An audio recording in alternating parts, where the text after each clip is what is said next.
It's time for the movie rating. Tonight's victim is actress Mindy Dougherty, that is currently doing Bridge of the Doomed. Hello. So tell us a little bit about this film. It's been in the process for a while, and it's already got a trailer out there and stuff like that. Has this been around for a couple of months? Is it actually about to be wrapped up? We're actually getting done filming, and tomorrow, producers Michael Bahal and Sunny Mahal have been working on this for several months now, and the writer Adrian Mills, and the top actors Robert Lasardo, and a couple others, so I've been working on this for many months, getting it together, and I think it's honestly going to be the best zombie movie ever. I think with the cinematographer that we have and the photographer that we have, which is Michael Sue and Anthony Sue, they really make it top-notch. They're real professionals, and working with Robert Lasardo and Michael Pereira, it's been a real honor to work with these professionals, to be honest with you. You are able to tell us a little bit about your role in this film, that you can tell us a little bit about, like, what your involvement within the story. Sure. So I am named Specialist Tennessee, and I'm the radio operator, and I basically am directly under General Vasquez, which is Robert Lasardo, and I communicate to him and say that we're getting invaded, basically. Now, you yourself have a little bit of a military background yourself. Do you ever apply that to this role to almost beef up your role as well, to be more comfortable with it? Funny you ask that. Right when I put on the uniform, I was in the U.S. Army, so it almost put me right back at when I was 18, and I'm 43 now. So all of the commands, all of the saluting, everything came back as if it was like instantaneous. So I kind of used that for the film and to remind myself of like, okay, what was our uniform supposed to look like? What did we do at this point? And it was really nice to actually use that military basis to make it realistic as well. Oh, definitely. And it's really cool to actually have that. It's so many useful. It's not just, of course, saving a country and saving lives, but also in the movie world, now you can actually, you're already in the role before you even realize that you're in the role, because now you really don't have to hesitate. That's the best part of it. It's like you don't have to get nervous. You don't have to wonder whether you're going to get the line down. You're comfortable in terms of the background of the character itself, because you yourself already have that kind of background, kind of layer over that background itself. So it's like a layer over a layer, so to speak. Right. I was very comfortable doing the radio operator because I was actually a combat medic, and we had to communicate a lot to the generals, and basically I was underneath a flight surgeon, so I was always communicating with him directly. So I really am honored to work with a bunch of really high-class people. I mean, this has been a really awesome experience. But you also are doing a little bit of the producing of this film, too. How did you end up between being a role in this and actually working as a producer as well? I mean, the two different jobs, but having to have such a big responsibility. How do you, divide that up? That's a good question. It's a new role, and I kind of wanted to do something different. I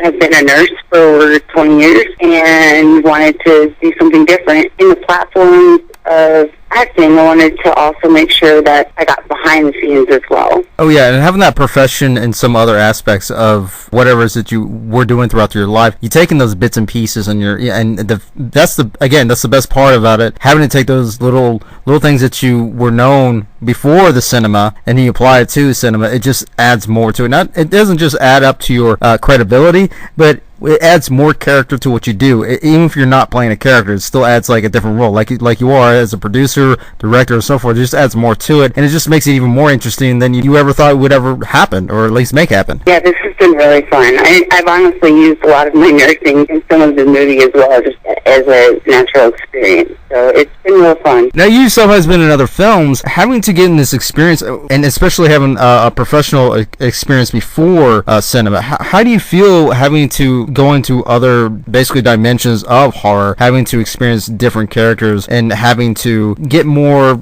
credibility of what you do? I'm really having a lot of fun. This is the third movie I've actually been in the background of, but the first movie that I've actually had multiple scenes in. On this one I had 7 scenes, and I got to speak with Robert Lasardo. So I really am hoping that it progresses from here, and I get to really use this portion of the films that I've done in the past and this one to work with others in the future. Now, you yourself has also been a little bit of a motivational speaker as well. How do you apply wrapping a positive around a negative when applying to yourself to a character? I am very big on being in the moment, and that's also, I've written a book. I'm also a public medical researcher, and just had a mesenchymal stem cell transplant. So I used to stutter a lot. My words used to get backwards. So everything that I've been doing now has been basically setting me up to what I'm doing in the future.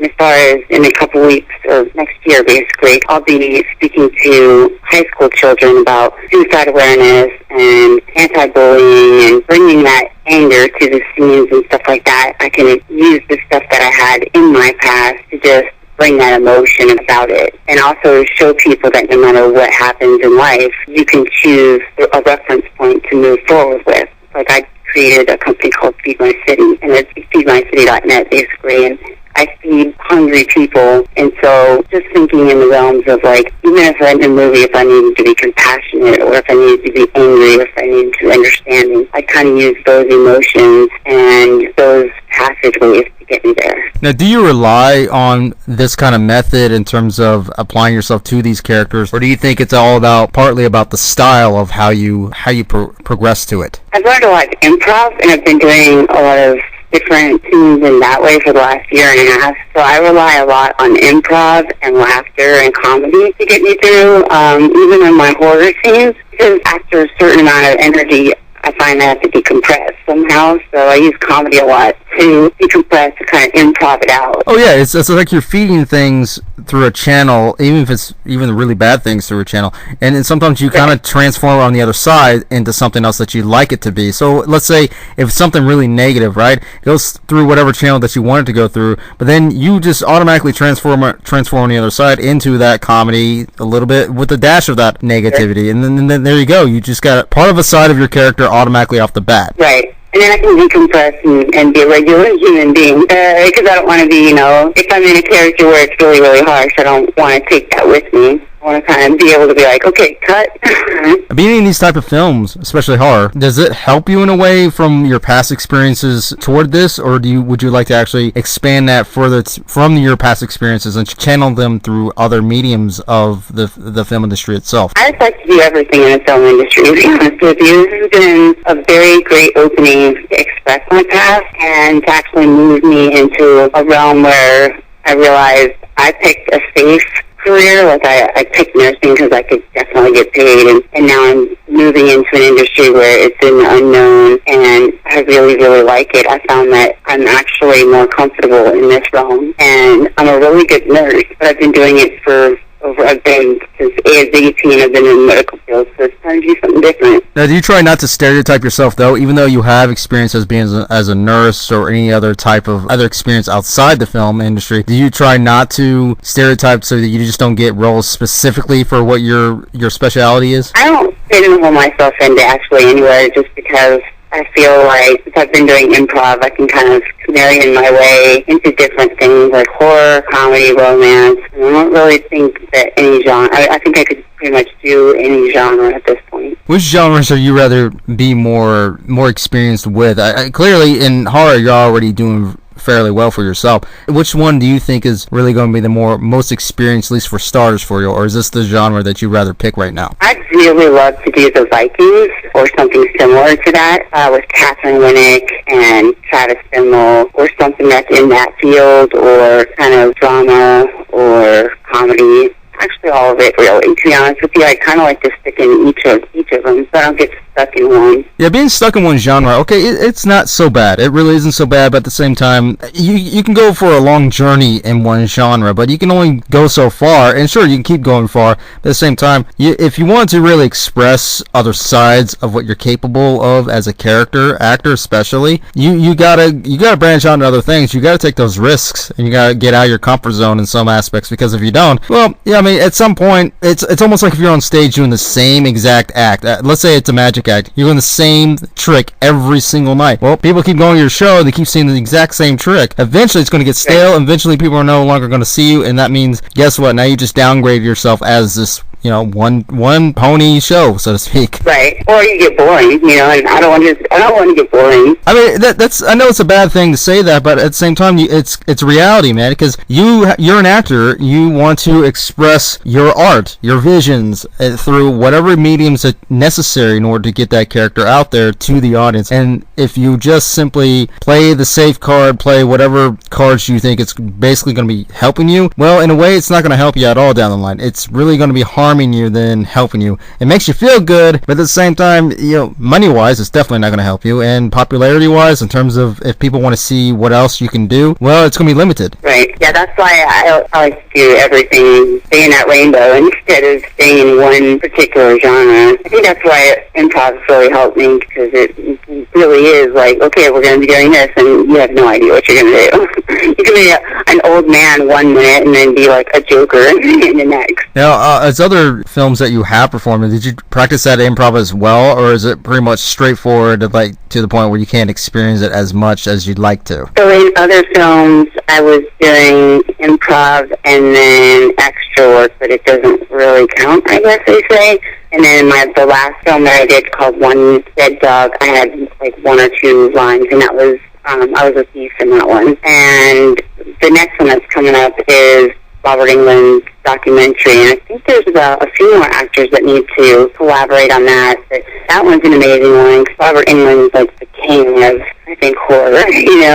Nightmare on Elm Street, and all of his fans are collectively ready for that one as well. Oh yeah, and of course Robert Englund's fantastic playing this role, fantastic actor. I certainly enjoy his work as outside of Freddy Krueger, of course. Are you able to discuss a little bit about the biography too, as your involvement as well, or can we just expect this later? On that one, no, just because there's multiple different facets to that one, so that one has to wait until it comes out. Oh, okay, cool. Now, what do you expect with this film? Do you think this is really going to be a gem for the festivals of this year for you for your career? Do you think it's going to help you boost up a little bit, or is this really more of a reference to the point where you can say, well, this is what I was in, to get better roles from other areas of the film industry? I think it's a kickstarts my career. I think in the horror film industry, this is definitely a great start. Like I said, Bridge of Doom is definitely, I believe, going to be a really, really, really good zombie movie, and I think it's starting off